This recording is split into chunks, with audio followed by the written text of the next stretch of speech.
Doctor Sunil Dubey और वैद्य सुभाष दुबे के द्वारा सभी तरह के यौन रोग एवं चर्म रोगों का सफल इलाज। दुबे क्लिनिक, लंगर टोली चौराहा, पटना। नमस्कार, सिटी पोस्ट के इस खास पेशकश में आपका स्वागत है। मैं हूं श्रीकांत प्रत्युष। आपको पता है कि बिहार की राजनीति में काफ़ी हलचल है। लोकसभा चुनाव के बाद बहुत शांति थी, लेकिन अब अचानक हलचल मच गई है क्योंकि महागठबंधन में घमासान मचा हुआ है।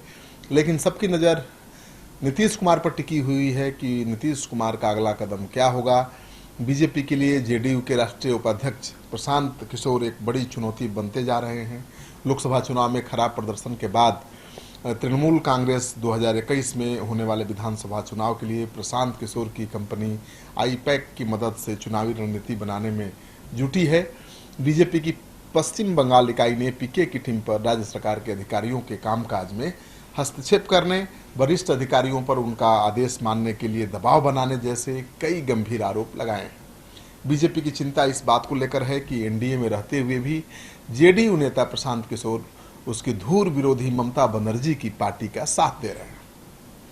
राजनीतिक पंडित इसे मुख्यमंत्री नीतीश कुमार की राजनीतिक रणनीति मान रहे हैं। उनका कहना है कि नीतीश कुमार राजनीति के माहिर खिलाड़ी हैं। राजनीतिक समझ के मामले में पीएम मोदी और अमित शाह से किसी भी मायने में कम नहीं है। पिछले लोकसभा चुनाव में जिस तरह से वो केवल 2 लोकसभा सीट अपने पास होने के बावजूद 17 सीट लेने में कामयाब रहे, उनकी राजनीतिक समझ का प्रमाण है, ये माना जा रहा है।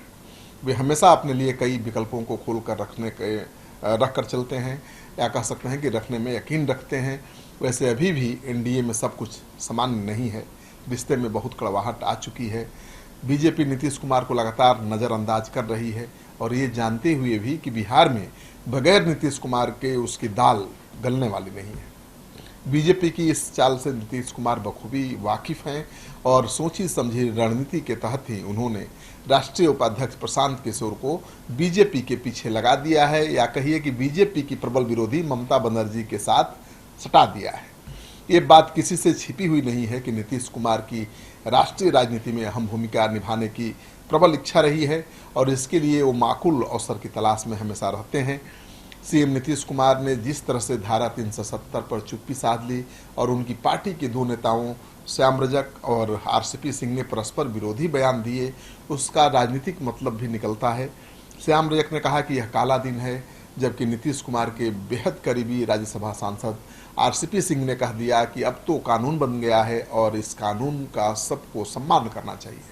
जाहिर है, पहले विरोध भी जता दिया, फिर समर्थन भी दे दिया और अब पार्टी के प्रदेश अध्यक्ष वशिष्ठ नारायण सिंह कह रहे हैं कि उनकी पार्टी का स्टैंड जो पहले था धारा 370 पर, आज भी उसी स्टैंड पर पार्टी कायम है।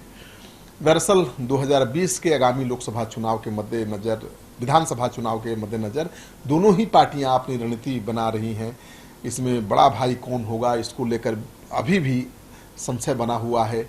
ऐसे में सीएम नीतीश पहले से ऐसा माहौल बनाए रखना चाहते हैं कि बीजेपी को हमेशा ये एहसास होता रहे कि उनका साथ उसके लिए बेहद जरूरी है।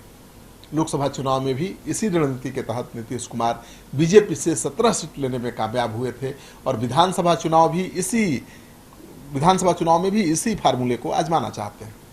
नीतीश कुमार बीजेपी के साथ रहते हुए और सरकार चलाते हुए भी अपने एजेंडे पर हमेशा काम करते रहे हैं। उन्होंने कभी भी अपने सेकुलर क्रेडेंशियल के साथ समझौता नहीं किया। 3 तलाक बिल और धारा 370 के खिलाफ वोटिंग के समय उनकी पार्टी का बायकॉट कर जाना और इस बात का संकेत है कि नीतीश कुमार बीजेपी के साथ बने रहना तो चाहते हैं, लेकिन अपने सेकुलर क्रेडेंशियल की कीमत पर बिल्कुल नहीं। नीतीश कुमार को ये बखूबी पता है कि इस साल 5 राज्यों के विधानसभा चुनाव होने वाले हैं। अगर उन चुनाव में बीजेपी को सफलता मिल जाती है तो बिहार में भी उसका मनोबल बढ़ जाएगा। इसलिए उन्होंने अपनी पार्टी के राष्ट्रीय उपाध्यक्ष प्रशांत किशोर को ममता बनर्जी के साथ लगा दिया है। विधानसभा चुनाव में अगर बिहार में बीजेपी बड़ा भाई बनने की कोशिश करेगी तो हो सकता है कि नीतीश कुमार बीजेपी का साथ छोड़ दें। आरजेडी के नेताओं का नीतीश कुमार के प्रति जो नरम रवैया अभी दिख रहा है और आरजेडी के नेता शिवानंद तिवारी का जो बयान आया है कि लालू यादव नीतीश कुमार को पीएम पद का दावेदार बनाना चाहते हैं, ये संकेत देता है कि अब भी आरजेडी को नीतीश कुमार से कोई परहेज नहीं है। फैसला नीतीश कुमार को लेना है कि आरजेडी के साथ रहना है या बीजेपी के साथ। दरअसल लोकसभा चुनाव में बुरी तरह हार चुकी आरजेडी घुटनों के बल आ चुकी है। उसके तमाम नेता ये मानते हैं कि अगर नीतीश कुमार साथ आ जाएंगे तो एक बार फिर बिहार की राजनीति में महागठबंधन का खूंटा गड़ जाएगा, जैसा कि पिछले विधानसभा चुनाव में गड़ा था। जेडीयू और आरजेडी का कोर वोट बैंक पिछड़ा समाज और मुस्लिम एक ही रहा है। दोनों के लिए इस वोट बैंक का डिवीजन बीजेपी को फायदा पहुंचा सकता है। तो बीजेपी भी अलग रणनीति अपनाए हुई है और वो रणनीति ये है कि नीतीश कुमार अलग लड़े, आरजेडी अलग लड़े और उसका फायदा बीजेपी को मिले। लेकिन नीतीश कुमार ऐसा होने देंगे नहीं। देश की राजनीति में पीएम पद की दावेदारी पेश करने की इच्छा नीतीश कुमार की राजनीतिक इच्छा से सभी लोग वाकिफ हैं और कांग्रेस में नेतृत्वहीनता की जो स्थिति पैदा हुई है उसकी वजह से नीतीश कुमार के लिए एक और अवसर पैदा हो गया है नरेंद्र मोदी के विकल्प के रूप में अपने को राष्ट्रीय राजनीति में पेश करने का। सोनिया गांधी का अंतरिम अध्यक्ष बनने के बाद यह भी कहा जा रहा है या उम्मीद की जा रही है कि विपक्षी दलों की एकता के लिए वह बड़ी भूमिका निभा सकती हैं। ऐसे में 2024 के चुनाव के लिए विपक्ष नीतीश कुमार को मोदी के विकल्प के रूप में पेश कर सकता है।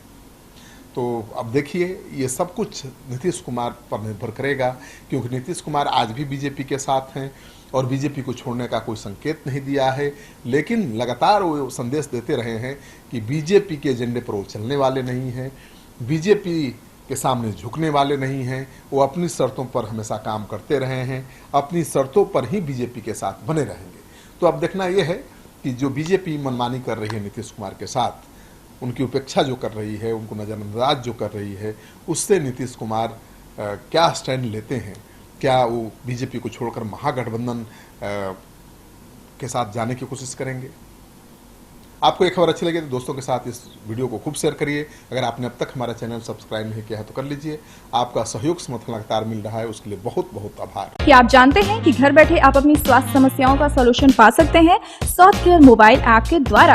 अधिक जानकारी के लिए आप संपर्क कर सकते हैं। हमारे फोन नंबर्स हैं 9472981111, 9472982222।